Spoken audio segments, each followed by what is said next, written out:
Hi, my name's Faye Owens, and I'm doing some backgrounds for a couple of different postcard art shows.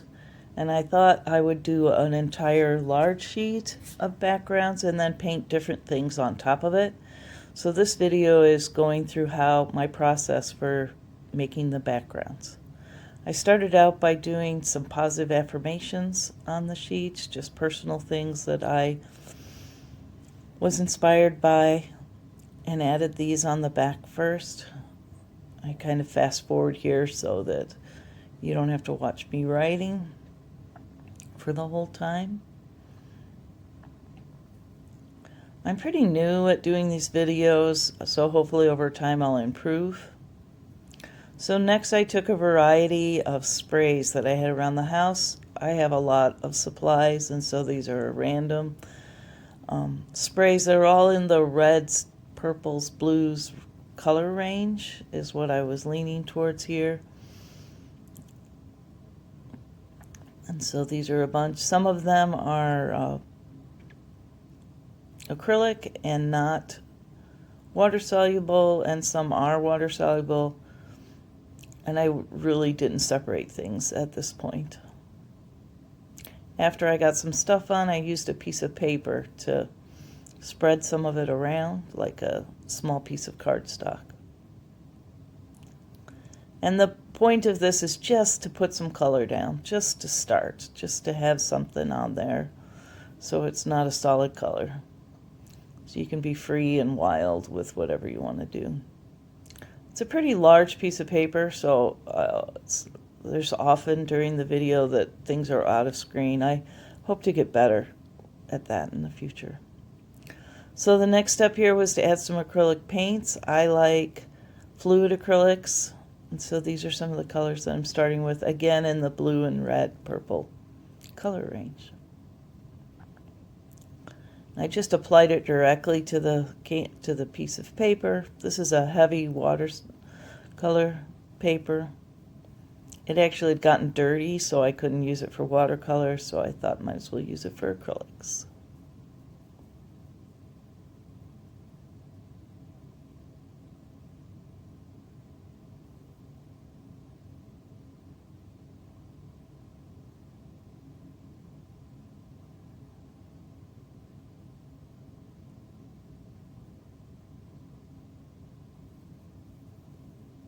Now here I'm adding some white because I felt like things were kind of dark and I wanted to brighten it up. So I put some globs of white on here that I'm going to spread with a brush.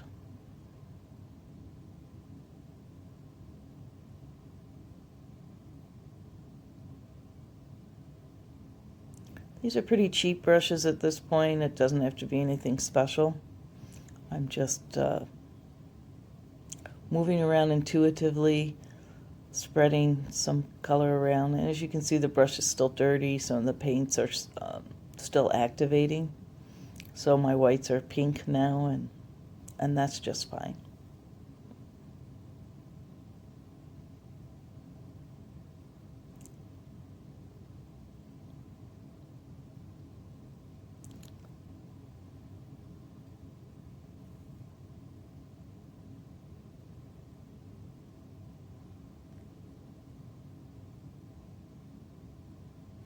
Sorry that I'm out of screen. I didn't realize that it wasn't recording the whole paper.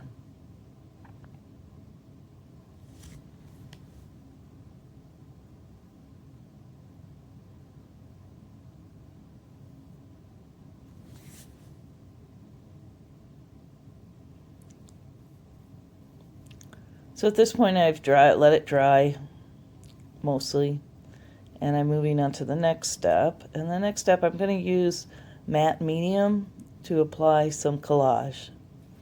And I had tissue paper. This is just regular tissue paper from the dollar store.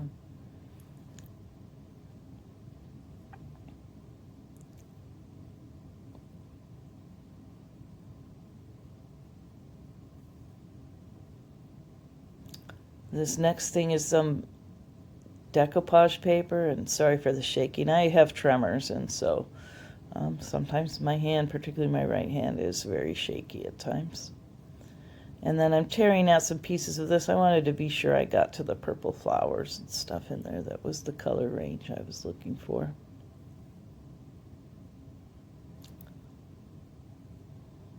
It's kind of a rice paper. It's a very fibrous paper. Then I had these washi strips, and I used a few of those. These already are adhesive, so I could just stick them on. Later I'll go over them with the matte medium to kind of secure them more.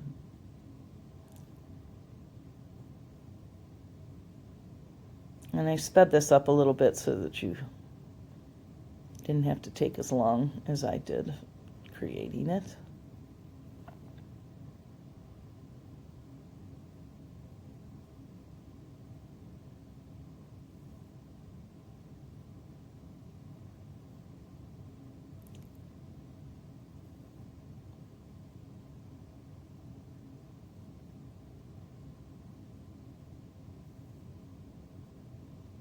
Creating backgrounds this way is fun because it's free and kind of intuitive, and you can just kind of get into it. Later, after the backgrounds are done, I'll get more serious about creating something recognizable to put on top. But for this video, we're going to just create the backgrounds. That butterfly tape, I think, was some of my favorite background stuff that we used on this round. I didn't have a palette out, so I was just globbing the matte medium onto the paper and then spreading it out with a brush. You don't want a really good brush for this because the matte medium can wreck your brushes. Be sure you wash them after you use the matte medium. Matte medium is like Mod Podge, but it shouldn't yellow. Sometimes Mod Podge will yellow after you use it, and this is more archival.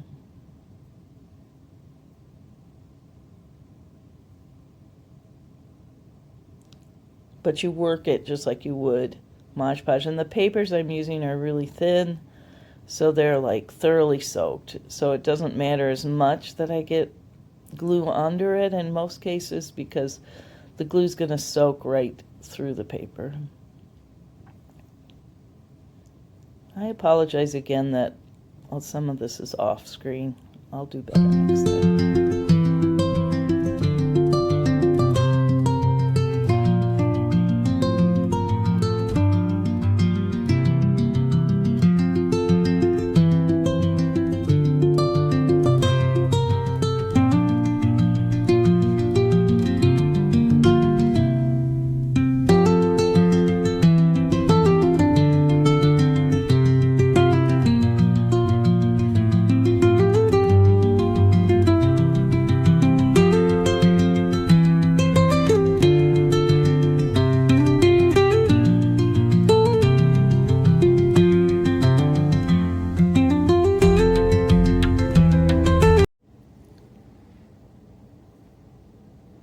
This is rice paper, and even though it doesn't look like it's in the color palette that I'm using, because it's rice paper and it's so thin, the colors will blend in.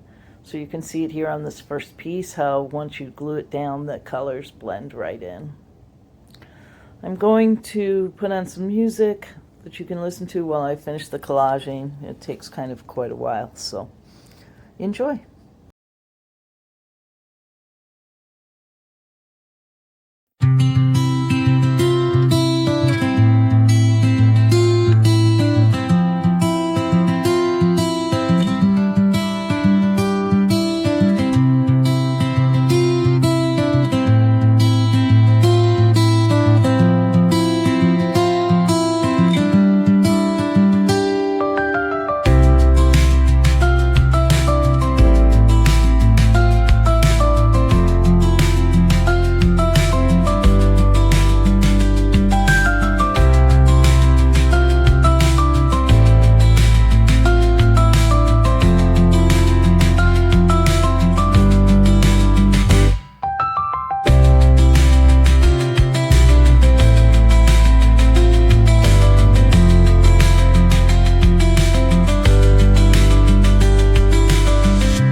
So here they are, partially off screen, but you can get an idea of what we had here. Again, I'll try to be better in the future. If you made it this far in the video, you're amazing. I hope good things come to you. Now I'll start a series of videos as I paint things on these. Those of you that know, like in general, I like to do cool backgrounds and then paint stuff on top. So at the moment I'm thinking maybe a penguin, maybe octopus, butterflies, mushrooms. It'll have to be something pretty contrasting to stick out on these backgrounds, because the backgrounds themselves are pretty bold.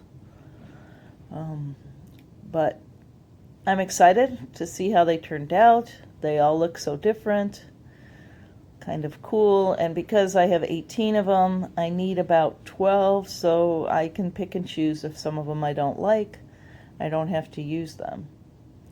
So I hope you'll come and see me again.